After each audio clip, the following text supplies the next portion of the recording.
सुरप्रियाय लंबोदराय सकलाय जगद्विताय नागाननाय श्रुतियज्ञविभूषिताय गौरीसुताय गणनाथ नमो नमस्ते श्री गणपते नमो नमः। ओम हनुमान जी महाराज की जय। मनोजवं मारुततुल्यवेगं जितेन्द्रियं बुद्धिमतां वरिष्ठं वातात्मजं वानरयूथमुख्यं श्रीरामदूतं शरणं प्रपद्ये। श्री हनुमान जी महाराज की जय। श्री रामचंद्र भगवान की जय। ओम श्री द्वारिकाधीश की जय। श्री सोमनाथ महादेव की जय। श्री गायत्री मात की जय। ओम श्री कृष्ण कन्हैया लाल की जय। बालकृष्ण लाल की जय। ओम श्री डोंगरे जी महाराज की जय। श्री सुखदेव जी महाराज की जय। भारत माता की जय। वंदे वेद मातरम। श्री भागवत भगवान जी महाराज की जय। सुदामा महाराज की जय। ओम नमो भगवते वासुदेवाय।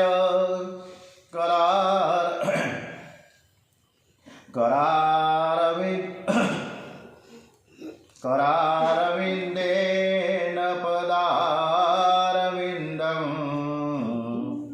मुखारविन्दे विनुवेशयन्तं वटस्य पत्रस्य पुटे शयनं बालं मुकुन्दं मनसा स्मरामि। सुदामदेव की जय। सुखदेव जी महाराज की जय। डोंगरे जी महाराज की जय। सुखदेव जी महाराज श्री कृष्णना बाल मित्र सुदामानी વાત કરે છે। સુદામા પોરબંદરમાં બિરાજે છે। સુદામા અતિ શાંત છે, જીતેન્દ્રિય છે, મહાજ્ઞાની છે, પણ તેમની સ્થિતિ તદ્દન ગરીબ। સુદામાએ નિશ્ચય કર્યો કે મારે જ્ઞાનનો ઉપયોગ પરમાત્માના ધ્યાનમાં કરવો છે। પૈસા માટે બિલકુલ નહીં। જ્ઞાનનું ફળ પૈસો નથી પણ ધ્યાન છે। સુદામાને 4 વેદ 6 શાસ્ત્રોનું પરિપૂર્ણ જ્ઞાન છે। જો તે બહાર ગામ કથા કરવા જાય, યજ્ઞમાં જાય, કર્મકાંડમાં જાય તો સંપત્તિનો ઢગલો થઈ જાય, પણ તેઓ પૈસા માટે જ્ઞાનનો ઉપયોગ કરતા નથી। જ્યારથી જીવનમાં પૈસો મુખ્ય થયો ત્યારથી પાપ વધ્યું છે અને જીવન બગડ્યું છે। સુદામાએ અયાચિત વ્રત લીધું છે। આ વ્રતમાં એવો નિયમ છે, કોઈને કહેવાનું નહીં કે મારું અયાચિત વ્રત ચાલે છે, કોઈને ઘેર જવાનું નહીં, કોઈ ઘેર આવીને આપી જાય તો લેવાનું। પણ આ વ્રતનો બીજો નિયમ એ છે કે જે દિવસે કંઈ આવે તે સૂર્ય અસ્ત થતાં પહેલાં વાપરી નાખવું। આવતીકાલ માટે એક દાણોય રાખવાનો નહીં। તેથી સુદામા ગરીબ રહ્યા છે। સુદામા આખો દિવસ ઘરમાં ધ્યાન ધરે છે, બ્રહ્મચિંતન કરે છે। આજનું પોરબંદર એ સુદામાપુરી છે। સુદામદેવની પત્નીનું નામ છે સુશીલા, એવું અન્ય ગ્રંથોમાં આવે છે। સુશીલાના નામ પ્રમાણે ગુણ છે। એ મહાન પતિવ્રતા છે, પતિને પરમાત્મા માને છે। સ્ત્રીની પરીક્ષા સંપત્તિમાં નહીં પણ વિપત્તિમાં થાય। પતિના ઘરમાં બહુ સુખ હોય અને પતિ સાથે પ્રેમ રાખે તે ઠીક છે, પરંતુ પતિના ઘરમાં કંઈ ખાવાનું ન હોય, કપડાં ન હોય, છતાં પતિવ્રતા કોઈ પતિની સેવા કરે એ સાચી પતિવ્રતા ધર્મ પાલે છે એમ કહી શકાય। આજે સુશીલા પતિવ્રતા છે। એ પતિને પરમાત્મા માને છે, દુઃખ સહન કરે છે। સુશીલા પાસે ફક્ત એક જ વસ્ત્ર છે, એ નાઈને શરીર ઉપર સૂકવે છે। ગરીબીને કારણે ઘણીવાર તો તેઓ બિલકુલ ખાતા પણ નથી, ઉપવાસ કરે છે। છતાં સુશીલાએ કોઈ દિવસ સુદામાને ફરિયાદ નથી કરી કે તમે કેમ કાંઈ પ્રવૃત્તિ નથી કરતા,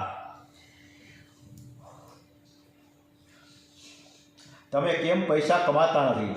જો સાધારણ સ્ત્રી હોય તો પતિને જરૂર ઠપકો આપત કે તમારે કંઈ પ્રવૃત્તિ કરવી જ જોઈએ, તો પછી પરણ્યા શા માટે, મારી જિંદગી શા માટે બગાડી।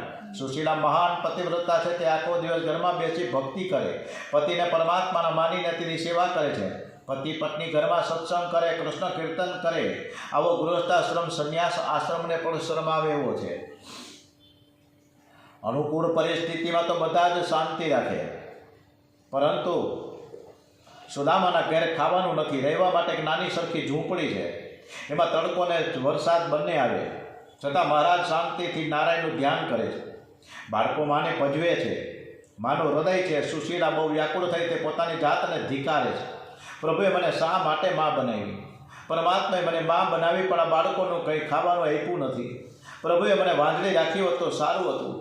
સુશીલાથી બાળકોની દશા જોવાતી નથી. મારા પતિ તો ઘરમાં બેસી આખો દિવસ ભક્તિ જ કર્યા કરે છે, કોઈને સામું પણ જોડતા નથી.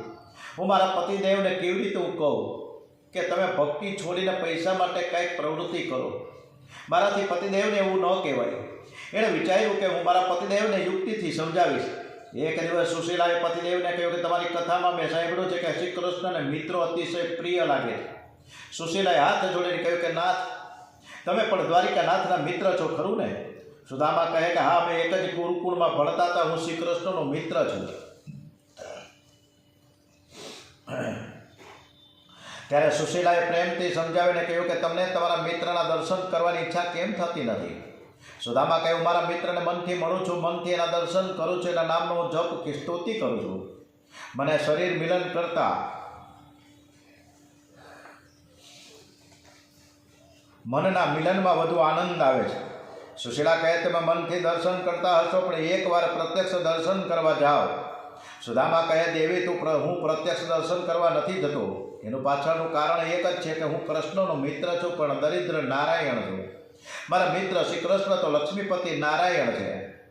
જો હું તેને મળવા જાઉં તો લોકો કહે છે કે આ બ્રાહ્મણ માંગવા આવ્યો છે. મારો નિયમ છે કે માંગવું અને મરવું બંને સરખું છે. એટલે જ મને જવાની ઈચ્છા થતી નથી. હું ગમે તે થાય પણ પ્રભુના દ્વારે માંગવા તો નહીં જ જાઉં. પ્રભુને જે કંઈ આપવું હશે તે ઘેર આવીને આપી જશે. સુશીલા કહે, હું એમ નથી કહેતી કે તમે ત્યાં જઈને કંઈક માંગો. તમે જ મને કથામાં કહ્યું છે કે પરમાત્માને 1000 આંખો છે. એ બધાને બહુ પ્રેમથી નિહાળે છે. તમને જોતા જ બહુ સમજી જશે. માંગવાની કંઈ જરૂર જ નથી. લોકો બાગમાં જઈને બેસે તો ઝાડ વગર માંગીએ સુવાસ આપે. ઝાડ પાસે કોણ માંગવા જાય છે? વૃક્ષો વગર માંગીએ છાંયો આપે છે. જ્યારે શ્રી કૃષ્ણ તો પરમાત્મા છે, અંતર્યામી છે, સર્વજ્ઞ છે, તે બધાનું જાણે છે. એ તમને જોઈને જ બધું સમજી જશે. એ વખતે જરૂર માન આપશે. તમે એકવાર શ્રી કૃષ્ણના દર્શન કરવા માટે જાઓ. સુદામા કહે છે કે હું બીજા બ્રાહ્મણોની જેમ કોઈને ત્યાં જતો નથી. મારો નિયમ છે કે કોઈના દ્વારે જવું નહીં. હું પ્રભુના દ્વારે પણ નહીં જાઉં. સુશીલા પ્રેમથી પતિને સમજાવે છે કે તમારો નિયમ જો કોઈ માનવને આંગણે નહીં જવાનો છે. શ્રી કૃષ્ણ તો ભગવાન છે. પ્રભુના દ્વારે તો જવું જ જોઈએ. હું પ્રભુના દ્વારે પણ નહીં જાઉં એવું અભિમાન કહેવાય. મનમાં આવું અભિમાન તમે રાખતા નહીં. સુદામાને પત્નીની વાત સાચી લાગી. પત્નીને મારા ઘરમાં ખૂબ જ દુઃખ છે, છતાંય તે મને કોઈ દિવસ ત્રાસ આપતી નથી. એ તો મને રોજ સમજાવે છે કે પ્રભુના દ્વારે દર્શન કરવા જવું જોઈએ.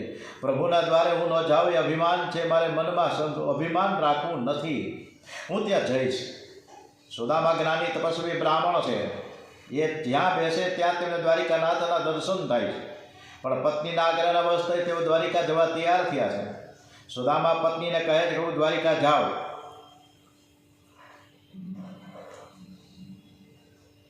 પણ ઘણા દિવસો પછી અમે મળીએ છીએ. મિત્રને કંઈક ભેટ તો આપવી જોઈએ ને. આપણા ઘરમાં તો કાંઈ છે જ ને, તો આપવું શું? સુશીલા કહે, હું તમને ભેટ આપીશ. એ કોઈ દિવસ પડોશમાં પોતાના માટે માંગવા ગઈ નથી, પણ આજે ભગવાનને માટે પડોશમાં માંગવા ગઈ.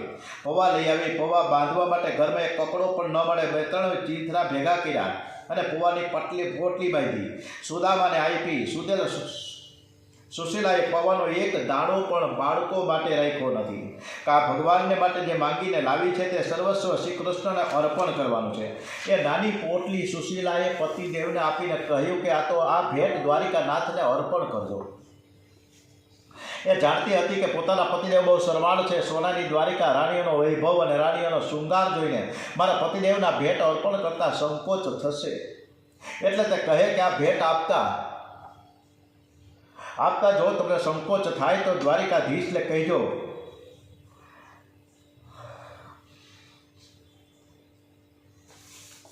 સંકોચ થાય તો દ્વારિકાધીશને કહેજો કે તમારા ભાભી આ ભેટ તમને મોકલી છે. સુશીલા વિચાર કરે કે હું દ્વારિકાનાથની ભાભી છું. મારા પતિદેવને તો કાંઈ જોઈતું નથી, પણ ભગવાન મારા બાળકને માટે થોડુંક આપે તો સારું છે. પ્રભુ આ પૌવા જોશે તો બધું જ સમજી જશે. તે અતિ ઉદાર છે. સુદામા દ્વારિકા જવા તૈયાર થયા એટલે ફાટલી પોતળી પહેરી છે. હાથમાં લાકડીને બગલમાં પોટલી દબાવી છે. સુશીલા ઊભી પ્રેમથી પતિદેવના દર્શન કરે છે. પોષ સુદ સપ્તમીને દિવસે સુદામા દ્વારિકાનાથને મળવા ગયા છે. બહુ ઠંડીને લીધે તેમનું શરીર થરથર કાપે છે, ભૂખને લીધે શરીર દુર્બળ થયું છે. દ્વારિકાનાથનું સ્મરણ કરતા કરતા ચાલે છે. ઘણું ચાલ્યા પછી સુદામા થાકી ગયા છે. સુદામા વિચાર કરે કે ઘણા વર્ષો ગયા, અમે ગુરુકુળમાં સાથે રહેતા હતા, પણ હવે કનૈયો તો મોટો રાજા થયો છે. એ મને ઓળખશે કે નહીં ઓળખે? ત્યાં ગયા પછી મારો અપમાન તો નહીં થાય ને? ના ના, એવું નથી. મારો કનૈયો તો બહુ પ્રેમાળ છે, મને કેવો પ્રેમ કરે છે. શું મને દ્વારિકાનાથના દર્શન થશે ખરા? હું દ્વારિકા પહોંચીશ કે નહીં? આ વિચારતા વિચારતા સુદામા રસ્તામાં ભૂખને લીધે ચક્કર ખાઈને નીચે પડ્યા અને મૂર્છા આવી ગઈ. આ બાજુ દ્વારિકાનાથને ખબર પડી કે મારો સુદામા મને મળવા આવે છે. એટલે ભગવાને ગરુડને આજ્ઞા કરી કે સુદામાની નિદ્રામાં ભંગ ન થાય તે રીતે સુદામાને ઉઠાવીને તું દ્વારિકામાં લઈ આવ. ગરુડજી સુદામાને ત્યાં ઉઠાવી લઈ આવ્યા અને એમને દ્વારિકા પાસે એક ઝાડની નીચે સુવડાવ્યા છે. થોડા સમય બાદ સુદામા મૂર્છામાંથી જાગે છે. થોડુંક ચાલ્યા કે સોનાની દ્વારિકા દેખાય. સુદામા લોકોને પૂછે કે આ ગામનું નામ શું છે? લોકો જવાબ આપે છે કે દ્વારિકા. સુદામાને આશ્ચર્ય થાય કે લોકો કહેતા હોય કે દ્વારિકા તો બહુ દૂર છે, ત્યાં જતાં 30 દિવસ 15-20 દિવસ થાય છે. જ્યારે હું તો સવારે નીકળવાનો, અત્યારે તો દ્વારિકામાં પહોંચી ગયો. સુદામાને ખબર નથી કે એમને તો ગરુડજી ઉઠાવીને લઈ આવ્યા છે. પરમાત્મા માટે 20 ડગલા ચાલશો તો ભગવાન તમારા માટે 20 ગાઉ ચાલશે. સુદામા ભગવત સ્મરણ કરતા કરતા શ્રી કૃષ્ણના મહેલ પાસે આવ્યા છે. ત્યાં 16,000 રાજમહેલ છે. પહેલો રાજમહેલ રૂકમણીનો છે. સુદામા ત્યાં આવે છે. મહાલક્ષ્મીના ઐશ્વર્યનું વર્ણન કોણ કરી શકે? સોનાનો રાજમહેલ છે, સુંદર બગીચો છે, સિપાહીનો પહેરો ભરે છે. આવો સુંદર રાજમહેલ જોઈને પણ સુદામાના મનમાં જરાય મસ્તર નથી. એ ગરીબ છે, પણ એનું હૃદય ગંગાજળ જેવું શુદ્ધ છે. તેઓ તો શ્રી કૃષ્ણને હૃદયથી આશીર્વાદ આપે છે. મારા શ્રી કૃષ્ણના ઘરમાં સદા સર્વદા લક્ષ્મીનો જય જયકાર થાય, અખંડ નિવાસો થજો. ત્યાં જ એક સિપાહીની નજર પડી છે. આ કોઈ ગરીબ બ્રાહ્મણ માંગવા માટે આવ્યો છે એમ જાણીને સિપાહી તેમને મહેલમાં જતા રોકે છે અને કહે છે કે આ માતા રૂકમણીજીના મહેલમાં એવો અમને આજ્ઞા છે કે તમારે જે કંઈ દક્ષિણા જોઈએ તે અમે તમને આપીશું. રૂકમણીજીનો હુકમ છે કે કોઈ પણ સાધુ બ્રાહ્મણ ગરીબ જે કાંઈ ભિક્ષા માંગવા આવે તો જે માંગે એ આપવું. એમાં તમારે મનાઈ નહીં કરવી. તમારે શું સેવા કરી શકું, તમને હું શું આપું? સુદામા કહે મારે કાંઈ જોઈતું નથી. હું તો શ્રી કૃષ્ણને પ્રેમથી મળવા આવ્યો છું. હું શ્રી કૃષ્ણનો મિત્ર છું. મારે તેમને મળવું છે. દ્વારપાળ હસે છે કે આવો શ્રી કૃષ્ણનો મિત્ર હોઈ શકે ખરો? એ કહે કે હે બ્રાહ્મણ, તમે અંદર જઈને શું કરશો? તમારે જે કામ હોય તે કરવા હું તૈયાર છું. સુદામા કહે કે મારે કંઈ જ કામ નથી, માત્ર તમે શ્રી કૃષ્ણને જઈને ખબર આપો કે તમારો બચપણનો મિત્ર સુદામો તમને મળવા આવ્યો છે. સિપાહી અંદર જાય છે. સુદામા આંગણામાં ઊભા છે, થોડા ગભરાયા. આવો જેનો વૈભવ છે, આવું જેનો ઐશ્વર્ય છે, તે કદાચ મને ભૂલી તો નહીં ગયા હોય ને? મારું અપમાન તો નહીં થાય ને? ભૂદેવ ધરતીમાં નજર રાખીને ઊભા છે. સેવક મહેલમાં આવે છે. સિંહાસન ઉપર બિરાજેલા શ્રી કૃષ્ણને વંદન કરીને કહે છે કે મહારાજ, બહાર એક બ્રાહ્મણ આવ્યો છે. શરીરના અડધા હાડકાં દેખાય છે. આંખો ઊંડી ઉતરી ગઈ છે. ફાટેલી એક સાધારણ પોતળી પહેરી છે અને બગલમાં એક નાનકડી પોટલી છે. હાથમાં લાકડી છે, પણ મુખ ઉપર દિવ્ય તેજ છે. અમે તેને કંઈ આપીએ છીએ પણ લેતા નથી. તે કહે છે કે મારે કંઈ જોઈતું નથી. હું તો દ્વારિકાનાથને મળવા માટે આવ્યો છું. હું માલિકનો મિત્ર છું અને મારું નામ છે સુદામા. સુદામો એ 3 અક્ષર કાને પડ્યા. ભગવાન સિપાહીઓ સાથે બોલવા પણ ઊભા ન રહ્યા. કૂદી પડ્યા. મારો સુદામો આવ્યો, મારો સુદામો આવ્યો. આ જીવ પરમાત્માની સાથે પ્રેમ કરતા દેહ ભાન ભૂલે છે ને ત્યારે પરમાત્મા પણ હું લક્ષ્મીપતિ છું એ ભૂલી જાય છે. આજે પ્રભુને યાદ રહ્યું નથી કે હું દ્વારિકાનો રાજા છું. દોડતા ગયા છે. રૂપજીને બહુ આશ્ચર્ય થયું કે ઘણા મળવા આવ્યા પણ પ્રભુ આજે આવી રીતના કદી કોઈ દિવસ દોડતા દોડતા ગયા નથી. કોણ આવ્યું હશે તે જોવા માટે રૂકમણીજી પણ દોડ્યા છે. દ્વારિકાનાથ દોડીને સુદામાને ભેટી પડ્યા છે. જેનું કાળજું થોડું છે, હૃદય ગંગાજળ જેવું પવિત્ર છે, તેના પ્રભુ કપડાં જોતા નથી, પ્રભુ તો કાળજું જુએ છે. પ્રભુએ સુદામાના ખંભે માથું નાખ્યું અને પીઠ ઉપર જેવો હાથ ફેરવ્યો ત્યારે હાડકાનો સ્પર્શ થયો છે. શરીરના હાડકા વહેગા ત્યારે પ્રભુની આંખમાંથી ચોધાર આંસુ નીકળે છે. મારા મિત્રની આ દશા એ કેટલું બધું દુઃખ સહન કરે છે. આવા તપસ્વી મિત્રને ઘેર જઈને વાળીને આપવું જોઈએ કંઈક. હું ત્યાં ગયો નહીં, મેં ભૂલ કરી છે કે નિયમથી કોઈના દ્વારા જતા નથી. શ્રી કૃષ્ણ સુદામાને કહે કે મિત્ર તું આવ્યો તેથી મને બહુ જ આનંદ થયો છે. સુદામાને થયું કે કનૈયાએ મને યાદ રાખ્યો છે. શ્રી કૃષ્ણ સુદામાને હાથ પકડીને અંદર લઈ આવ્યા, સિંહાસનમાં બેસાડ્યા છે. શ્રી કૃષ્ણ સુદામાના ચરણ પાસે બેઠા છે. સુદામા કહે કે તમે મોટા છો, સાથે મારી સાથે સિંહાસનમાં બેસો. શ્રી કૃષ્ણ કહે મિત્ર સર્વ કરતાં મોટો અને સર્વથી શ્રેષ્ઠ છે, હું તારા ચરણમાં બેસીશ. શ્રી કૃષ્ણ રૂકમણીજીને કહે છે કે મારા મિત્રની પૂજા કરવી છે, તમે તૈયારી કરો. રૂકમણીજી જળ લઈને આવે છે. એના પહેલાં તો પ્રભુની આંખના આંસુઓથી સુદામાના ચરણ ધોવાઈ ગયા અને રૂકમણીજી જળ લાવ્યા છે. રૂકમણીજી સુદામાના ચરણ પર જળ પધરાવે છે અને શ્રી કૃષ્ણ તેમના ચરણ પખાડે છે. પછી રૂકમણીજી પંખો નાખે છે. સુદામા તપસ્વી બ્રાહ્મણ છે, પગમાં જોડા પહેરેને તેથી રસ્તામાં ચાલતા અનેક કાંટા પહેર્યા છે, કાંટા વાગ્યા છે. ભગવાન સુદામદેવના પગના કાંટાઓ કાઢે. એક કાંટો વધારે ઊંડો પેસી ગયેલો, તે કાંટો સુદામાના પગમાં ખૂંચતો હતો અને શ્રી કૃષ્ણને હૃદયમાં ખૂંચતો હતો. ભગવાન રૂકમણીજીને કહે કે દેવી સોય લાવો. સોય લાવતા વિલંબ થયો. પ્રભુ પ્રેમમાં એવા તો પાગલ થયા છે કે સુદામાના ચરણ હાથમાં લઈને દાંત વડે કાંટો કાઢવા બેઠા. સુદામા કહે અરે મિત્ર આ તું શું કરસ? આ રાણીઓ જોશે તો તમને કોઈ શોભ થશે. શ્રી કૃષ્ણ કહે મિત્ર હું તો તમારો સેવક છું, તારો કનૈયો સંપત્તિમાં શાનભાન ભૂલ્યો નથી. આજે શ્રી કૃષ્ણ ભૂલી ગયા છે કે હું દ્વારિકાનો રાજા છું, હું ઈશ્વર છું, એ ભૂલી ગયા છે. સુદામાના મનમાં એક કાંટો હતો કે હું ગરીબ છું, પણ સુદામા નિષ્પાપ છે, તેથી પ્રભુએ તેનો કાંટો દાંત વડે કાઢ્યો છે. ગરીબ થવું એ ગુનો નથી, પણ ગરીબીમાં ભગવાનને ભૂલી જવા એ મોટામાં મોટો ગુનો છે. સ્નાન પછી શ્રી કૃષ્ણ સુદામાને નવું પિતાંબર પહેરાવ આપે છે. ભોજન કર્યું છે. પછી બંને મિત્રો પલંગમાં બેઠા છે. શ્રી કૃષ્ણ કહે છે કે મિત્ર તને બહુ કષ્ટ પડ્યું હશે. પછી સુદામા તેનો હાથ પોતાના હાથમાં લીધો અને કહે છે કે આપણે ગુરુકુળમાં હતા એ વખતે આનંદ મળતો હતો એવો આનંદ અત્યારે છે નહીં. આખો દિવસ તું સંધ્યા બહુ કરે, ગાયત્રી જપ બહુ કરે છે. હું તને પરાણે રાખવા માંગતો નથી, હું પરાણે ક્યાંય લઈ જતો નથી. આ બધું તને યાદ આવે છે? હે મિત્ર એક દિવસ આપણે દર્ભ સમિત લેવા ગયા હતા. તે દિવસે વરસાદ બહુ જ પડ્યો હતો. આપણે બંને આખી રાત એક ઝાડ નીચે ઊભા હતા. આ પ્રસંગ યાદ આવતા સુદામાને પોતાની જાત ઉપર તિરસ્કાર આવી જાય છે, કારણ કે એ દિવસે એવું બનેલું કે સુદામા પાસે થોડાક ચણા હતા. એ ખાતા ખાતા ખાવાનો અવાજ સાંભળીને શ્રી કૃષ્ણ પૂછે કે મિત્ર તું શું ખાય છે? સુદામા વિચાર કરે કે જો ચણા ખાઉં છું એમ કહીશ તો થોડા ચણા આપવા પડશે, એટલે તેઓ ખોટું બોલે છે કે હું કંઈ ખાતા નથી. આ તો ઠંડીના લીધે દાંત કડકડ થાય છે, બાકી હું કંઈ ખાતો નથી. સુદામાએ એ દિવસે એકલા ખાધું, તેથી દરિદ્ર થયા. જે એકલો ખાય તે દરિદ્ર થાય છે. શ્રી કૃષ્ણે સુદામાની પૂજા કરી છે. એમનામાં કપાળમાં જ્યારે ચંદનની અર્ચા કરીને ત્યારે દ્વારિકાધીશની નજર સુદામાના કપાળ ઉપર પડી. જીતેન્દ્રિયએ કપાળમાં શ્રી સય લખ્યું છે. વિધાતાનો આલેખ હતો કે બ્રાહ્મણ જ્ઞાની તપસ્વી અને જીતેન્દ્રિય થશે, પણ પૂર્વ જન્મના પાપને કારણે તે દરિદ્ર થશે. શ્રી કૃષ્ણે અર્ચા કરતા વિધાતાનો આલેખ ઉલટાવ્યો અને લખ્યું કે યક્ષશ્રી એટલે કે કુબેરના ઘરે જે સંપત્તિ નથી એ બધી જ મારા મિત્રના ઘરે જાય. શ્રી કૃષ્ણ સુદામાની જાતે ચરણ સેવા કરે છે. રૂકમણીજી વગેરે રાણીઓને બહુ આશ્ચર્ય થાય છે. આવો પ્રેમ તો પતિદેવ બીજા કોઈ પર બતાવ્યો નથી. આ બ્રાહ્મણ મહાત્મા ભાગ્યશાળી છે.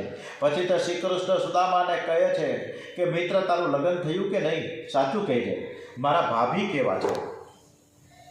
સુદામા કહે લગ્ન થયું છે, પત્ની લાયક છે. એના કહેવાથી હું તમને મળવા આવ્યો છું. એના નામ પ્રમાણે ગુણો છે, સુશીલ છે.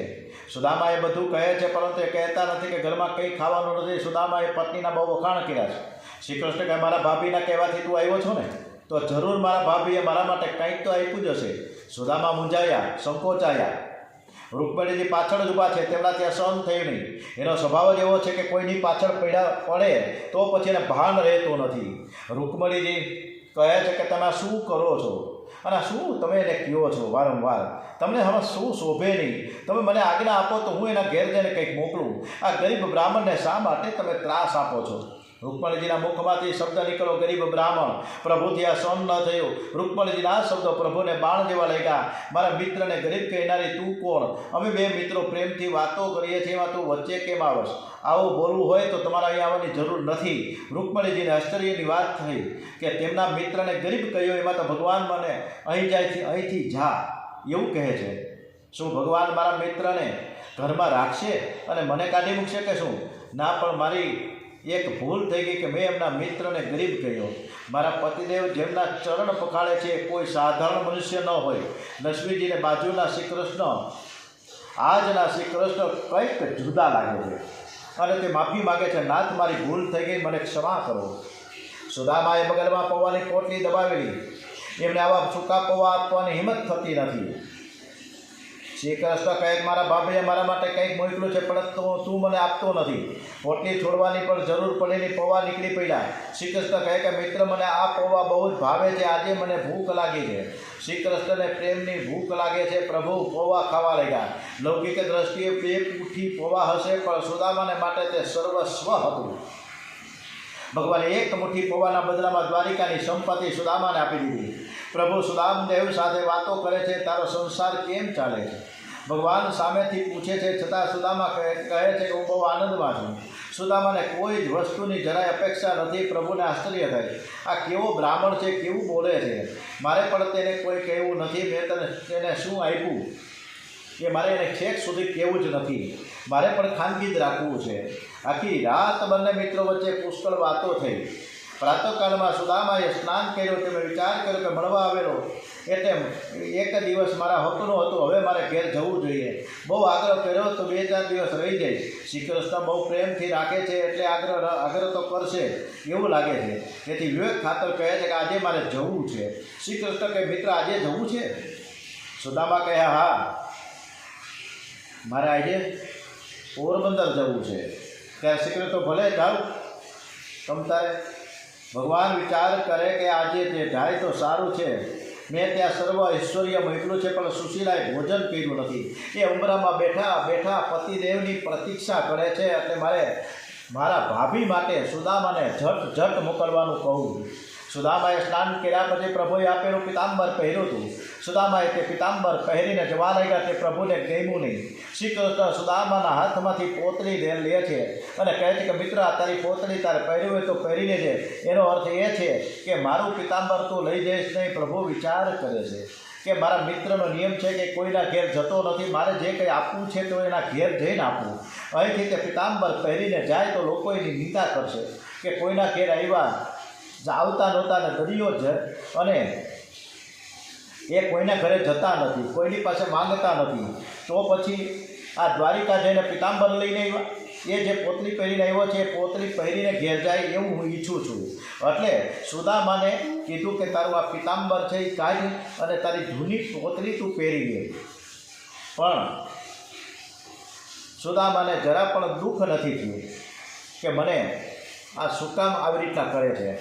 એને રંજ માત્ર પણ કોઈ પણ જાતનો કલેશ મનમાં નથી પ્રભુ પ્રત્યે. શ્રી કૃષ્ણ સુદામાને દ્વાર સુધી વળાવવા જાય છે. વિદાય વેળા કહે છે કે મિત્ર, તું બીજી વાર આવે ત્યારે ભાભીને સાથે લેતો આવજે. ઘેર જઈને મારા ભાભીને મારા વંદન કહે છે.